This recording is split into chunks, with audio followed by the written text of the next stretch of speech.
July 31st, 2020. Guys, a quick update on Hurricane Isaias.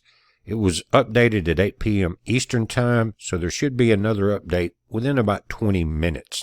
But this is the location now. We're back up to 80 miles per hour. The movement is northwest at 15 miles an hour. The barometric pressure is 987 millibars. Now, by 2 a.m. in the morning, after midnight tonight, the storm will be located here. By Saturday at 2 p.m. here. Guys, you're getting very close to the coast of Florida. You're already getting those easterly winds tonight. Saturday at 2 p.m., this thing could be coming ashore. That's tomorrow afternoon.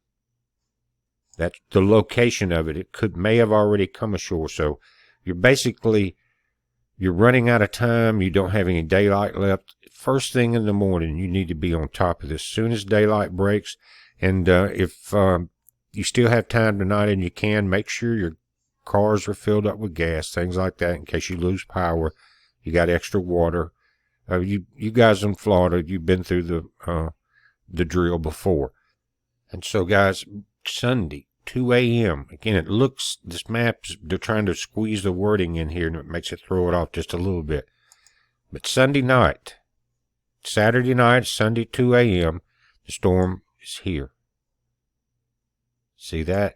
Then it continues skirting up the coast, moves back off. It's coming back into somewhere, as we originally saw the models predict, along the coast of North and South Carolina, right on the border there. Now, there's one of the things, again, that happened earlier in the 2 p.m. report was the Navy model had come back into this particular center section. But then in the late report, it's gone back over into the west side of Florida, and so is the CMC. Let's take a quick look at those spaghetti models.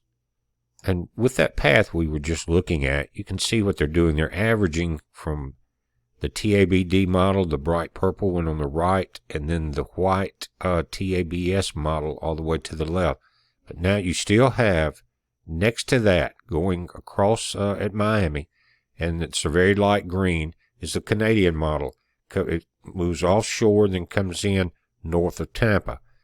The Navy model, which had moved offshore to the right, matching these other models in the afternoon report, has moved back over and coming in north of Miami.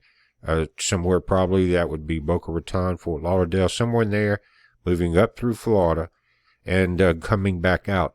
Now, the longer it stays inland, if it comes into Florida like the Navy model and the Canadian model are showing, that will weaken the storm. But if it stays offshore, guys, that will be a harder impact as it comes up and gets into the Carolinas. But see, we'll take one look at some radar tonight. This thing's getting very close to you, Florida.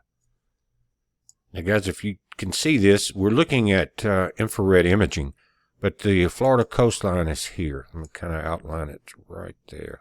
You can see it, and your Cuba's here. So you got some of your Bahama Islands scattered through this area. But the storm is close. Notice this is the center location. A large area of thunderstorms has formed to the backside or to the west of the storm, to the east, of the center of circulation. I don't know if that moisture will get drawn into Isaias or not. We'll just see. But anyway, you're getting very close. And so tonight, start paying attention in the morning. As soon as daylight hits, make sure all your ducks are in a row. And if this thing gets any stronger, you may want to move off the coastline, move inland somewhat. You know how these storm surges and stuff like that, and the swells can push in. You guys in Texas saw that.